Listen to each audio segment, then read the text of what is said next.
અનેક મુદ્દાઓ પર લડાઈ લડ્યા અને ત્યારે સરકારે થોડું ઘણું દેવા માટે મજબૂર થવું પડ્યું. પણ હવે સૌથી મહત્વની વાત એ છે, ઘણા બધા મીડિયા મિત્રો અહીં આવ્યા તો એ આપણને પૂછે છે કે ભાઈ પરિપત્ર થઈ ગયો, સરકારે આમાં જાહેરાત કરી દીધી, તો પછી વિરોધ શા માટે, તો પછી ઉપવાસ શા માટે?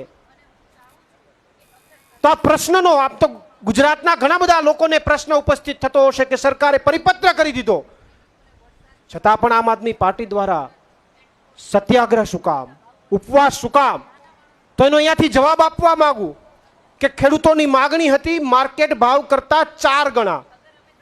એ શું કામ ખેડૂતોએ માગણી કરી હતી એ પણ સમજવા જેવી છે. અત્યારે સરકારે જે વાત કરી છે કે માર્કેટ ભાવ કરતા 2 ગણા, તો માર્કેટ ભાવ નક્કી કોણ કરશે? માર્કેટ ભાવ કોણ નક્કી કરશે? તો કે 3 વ્યક્તિ, ખેડૂત, કલેક્ટર અને કંપની, અને એના ત્રણેયના વેલ્યુઅર માર્કેટ ભાવ નક્કી કરશે. હવે માર્કેટ ભાવ હવામાંથી નક્કી નથી થવાનો. માર્કેટ ભાવ કોના આધારે નક્કી થશે? તો કે દસ્તાવેજના આધારે. માર્કેટ ભાવ તો દસ્તાવેજના આધારે જ નક્કી થશે ને, કે માર્કેટ ભાવ ફલાણા ભાઈએ 25 લાખની જમીન વેચી નાખી, એ 100% 25 લાખની વેચી, પણ એ તો મૌખિક વાત છે. કાગળ ઉપર તો દસ્તાવેજ 8 લાખનો જ હશે.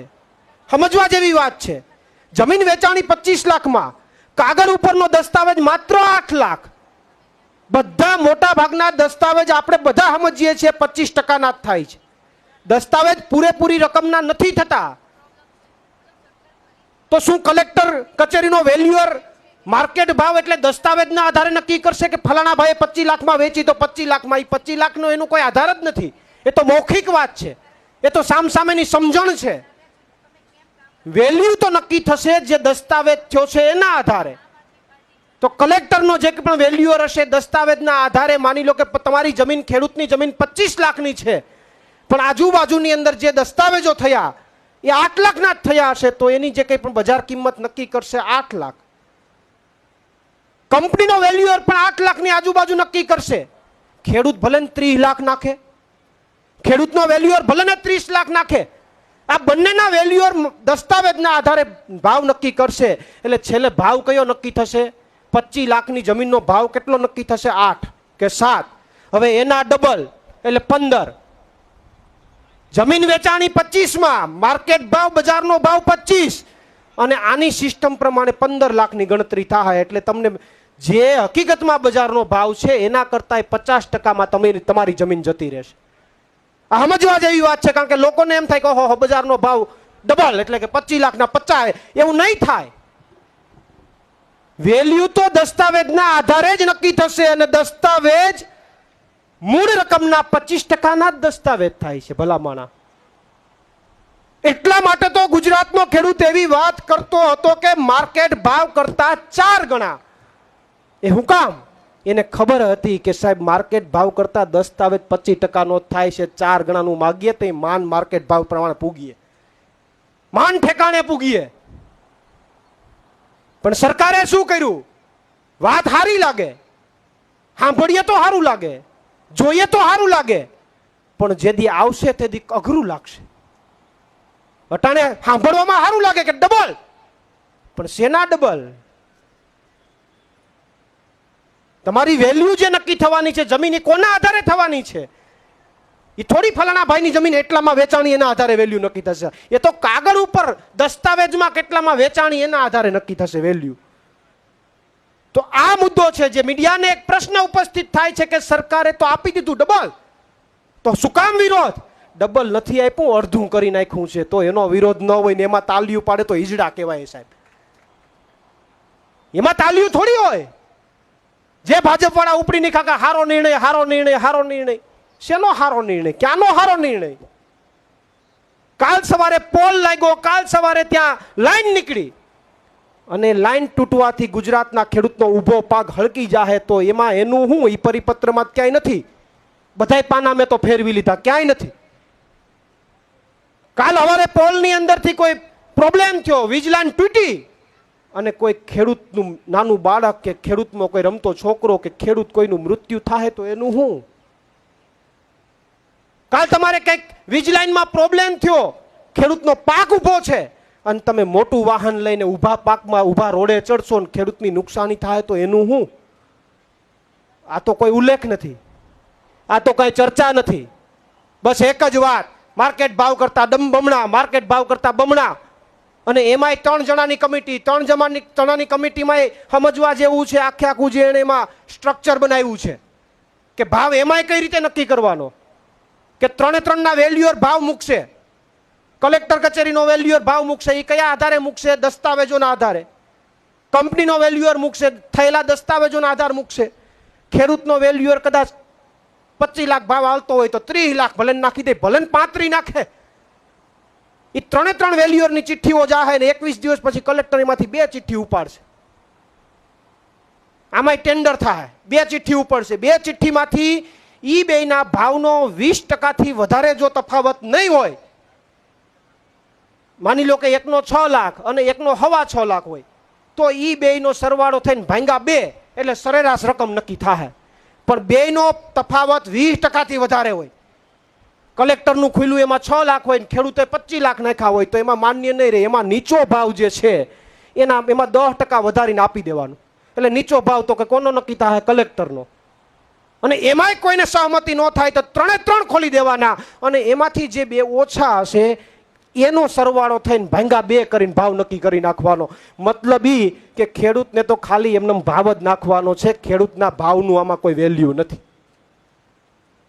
3 ખોલો તો ઓછામાં ઓછા 2 હોય એનો સરવાળો એના ભાંગા 2 ખુલે તો એમાં 20%થી વધારે ડિફરન્સ ન હોય તો એનો સરવાળો ને ભાંગા 2. બાકી 20%થી વધારે ડિફરન્સ હોય તો ઓછું હોય ગણી લેવાનું. તો આમાં તો ખાલી ખેડૂતને રાજી નાખવા માટે એમને કમિટીમાં મૂક્યા, તમે કમિટીમાં આવો, ચા પાણી પીવો ને જલસા કરો ને મોજ કરો. બાકી જે ભાવ આવશે, પોલનો ભાવ આવશે, એ તમારા માર્કેટ કિંમત કરતા 50%ની રકમમાં તમને આવશે. આ મારું ગણિત છે, બમણા નહીં. બમણાને ઊંધા કાન પકડાવવાની વાત થાય છે. પણ મહત્વની વાત એના કરતા મહત્વની વાત એ છે કે જાહેરાતો હવે ઈએ થયું પછી કેદી આવે ઈએ સમજવાની વાત છે. અડધું તો અડધું ઈએ કેદી આવે. અમારે ઘેડમાં 1500 કરોડની જાહેરાત કરી. ગઈ વખતે મેં પદયાત્રા કાઢી હતી ગુજરાતના ખેડૂતો માટે. 1500 કરોડની જાહેરાત, પદયાત્રા કાઢી, 1500 કરોડની જાહેરાત. મંત્રીઓ આવી ગયા, તંત્રીઓ આવી ગયા, મીડિયામાં આવી ગયા, બયાનો આપવા આવી ગયા, જાહેરાત કરવા આવી ગયા. Phase 1, phase 2, phase 3. ફેઝ 1 ની શરૂઆત કરી દીધી. 150 કરોડ રૂપિયા. નદીને ઊંડીને પોળી કરો અને ઝાડવા કાપો. આ વખતે હજી વરસાદ, ખાલી થોડો ઘણો વરસાદ આવ્યો ત્યાં ઘેડમાં આખે આખું સેલ ફરી ગઈ, પૂર આવી ગયું. જ્યાં જુઓ ત્યાં પાણી દેખાય, જ્યાં જુઓ ત્યાં દરિયો દેખાય. તો 150 કરોડ ક્યાં ગયા? ક્યાં ગયા 150 કરોડ? પાણીમાં તણાઈ ગયા કે શું? બધી વાતો છે, માત્ર જાહેરાતો છે. ગ્રાઉન્ડ ઉપર કાંઈ નથી થતું. ઈ રૂપિયા વહી ગયા ભાજપના નેતાના ખીચામાં, અને ઘેડના ખેડૂતો લટકા છે ઝાડવા ઉપર. ઈએ ઝાડવા કાપી નાખશે, બચવાય કાંઈ રહે નહીં, મને એવું લાગે. એટલે એકેય જાહેરાતો કરે, જાહેરાતનું અમલીકરણ તો થવું જોઈએ ને. મને હમણાં ભાઈ તેજાભાઈ મળ્યા. તેજાભાઈ મને એક વાત કરી કે અમારે ઉત્તર ગુજરાતમાં બાજરીના ટેકાના ભાવની ખરીદી થાય છે, એમાં ખેડૂતોના ખાતા બ્લોક કરી નાખે છે. ખેડૂતો વધારે પીડામાં આ મુદ્દાને લઈને છે. ત્યારે ત્યાંની જે કંઈ પણ મિત્રો છે એ પણ આ મુદ્દાને લઈને લડાઈ લડવાના છે. તો આવા તો અનેક પ્રશ્નો છે, અનેક ઘટનાઓ છે, અનેક વાતો છે. અને મારી વાત ઉપરથી આખી ગુજરાતની જનતાને લાઈવના માધ્યમથી જે લોકો નિહાળતા હોય એને આ એક સંદેશ છે કે શું કામ આમ આદમી પાર્ટી દ્વારા ઉપવાસ? એનું કારણ આ છે કે સરકાર ઊંધા કાન પકડાવે છે. સરકાર માત્ર વાતો કરે છે પણ એ મુજબનું કંઈ આપવાની નથી. એ કંપનીની થઈને રહી ગઈ છે, ખેડૂતો માટે નથી.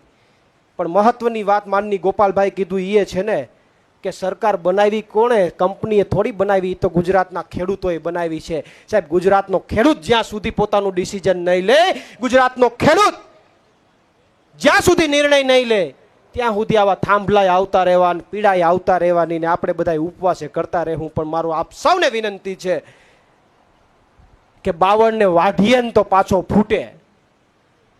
52 ને વાઢીએ તો પાછો ફૂટે. જેમાં કાંટા લાગે, આપણને લાગે કે આ તો બાવળ છે, એને વાઢીએ તો પાછો ફૂટે, એને વઢાય નહીં, અને મૂળિયા હોતો ઉખેડાય. તો આ ભાજપને વાઢવાનું રેવા દો ને મૂળિયા હોતો કાઢવાનું કામ કરો.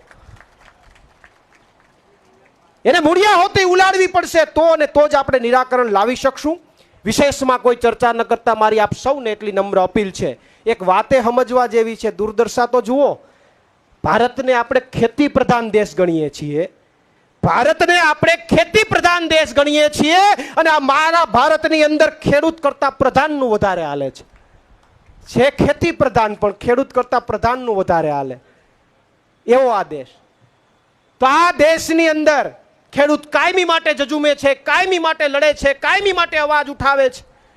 શા માટે આપણે બધા એક બની, નાત જાત અલગ રાખી, સમાજ અલગ રાખી, અને એકવાર ચૂંટણીની અંદર હાવણાનું બટન દબાવીને આ ભાજપ વાળાને ઘર ભેગા કરીએ તો બધા પ્રશ્નોનું નિરાકરણ એક સામટું આવી જાય. તો એ માટે ગુજરાતના ખેડૂતોને નમ્ર અપીલ, આજે ઉપવાસ ખેડૂતોના સમર્થનમાં કરવામાં આવ્યા છે. આમ આદમી પાર્ટીએ ગુજરાતના ખેડૂતો માટે કાયમી લડાઈ લડવાનું કામ કર્યું છે. મેં પોતે પણ ગુજરાતના ખેડૂતો માટે કાયમી લડાઈ લડવાનું કામ કર્યું છે. 2016માં જ્યારે મને કંઈ સમજણ નહોતી પડતી, એ સમયે પણ મેં ગીરમાં ઇકોઝોનના મુદ્દાને લઈને 1.5 વર્ષ સુધી લડાઈઓ લડી.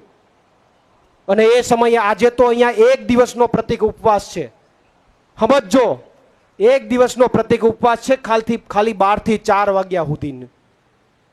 મેં એ દિવસે, એ સમયે 42 દિવસ સુધી આ રીતે બેસી અને 42 દિવસ સુધી સતત પ્રતિક ઉપવાસ કર્યા. અને ત્યાંથી પણ વાત પૂરી ન થઈ, 14 દિવસ સુધી આ જ રીતે સ્ટેજ નાખી, પંડાલ નાખી અને બેસી ગયો. 42 દિવસ સુધી પ્રતિક અને 14 દિવસ સુધી સદંતર અન્નનો ત્યાગ કરી દીધો મારા ગુજરાતના ખેડૂત માટે. જ્યારે ઘેડની અંદર પ્રશ્નાર્થ આવ્યો, ઘેડની અંદર પ્રશ્ન ઉપસ્થિત થયો,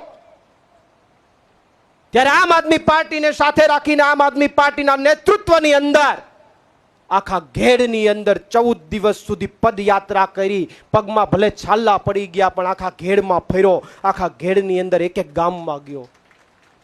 આમ આદમી પાર્ટીએ કામ કર્યું છે. ફરીથી જ્યારે ઇકોઝોનની વાત આવી ત્યારે વર્ષ દિવસ સુધી લડાઈઓ લડી, આંદોલનો કર્યા, અને એનાથી ઓછું સાહેબ જ્યારે કડદા મુદ્દે લડાઈ લડવાની વાત આવી, ગુજરાતના ખેડૂત માટે લડાઈ લડવાની વાત આવી, ત્યારે ઘણાને જેલ એવો શબ્દ સાંભળીને પણ તિરસ્કાર થાય એવી અઘરી જેલો, એમાં રાજકોટની અઘરી જેલ, એમાં 108 દિવસ સુધી એક કપરી જેલો કાપીને ગુજરાતના ખેડૂતો માટે લડાઈ લડવાનું મન મનાવ્યું છે. મારી સાથે ઘણા બધા સાથીઓ છે કે જેણે જેલ કાપી છે. એવું લાગે કે ઓહો કાંઈ હોય એમાં શું હોય, પણ એ તો જઈએ તો અઘરો વિષય છે. તમારું મનોબળ કેટલું મજબૂત છે એના ઉપર જેલ છે. મજબૂત મનોબળ હોય તો જ આપણે જેલ કાપી શકીએ. અને હું એવું માનું છું કે આમ આદમી પાર્ટીનો એક એક યોદ્ધા મજબૂત મનોબળ વાળો છે. કારણ કે આવી કપટી સરકારની સામે લડવું ને એ જ પહેલા તો મજબૂત મનોબળની વાત છે. તો જ આપણે લડી શકીએ, બાકી લડી ન શકીએ. તો 108 દિવસ સુધીની જેલ કાપીને આવ્યા, અને એ પછી પણ ગુજરાતની અંદર યાત્રા લઈને નીકળ્યા ખેડૂતો માટે. આ મુદ્દાની અંદર, વીજલાઇનના મુદ્દાની અંદર ખેડૂત મહાપંચાયતો આમ આદમી પાર્ટીએ કરી. અત્યારે ઉપવાસ છાવણીની અંદર બધા નેતાઓ બેઠા.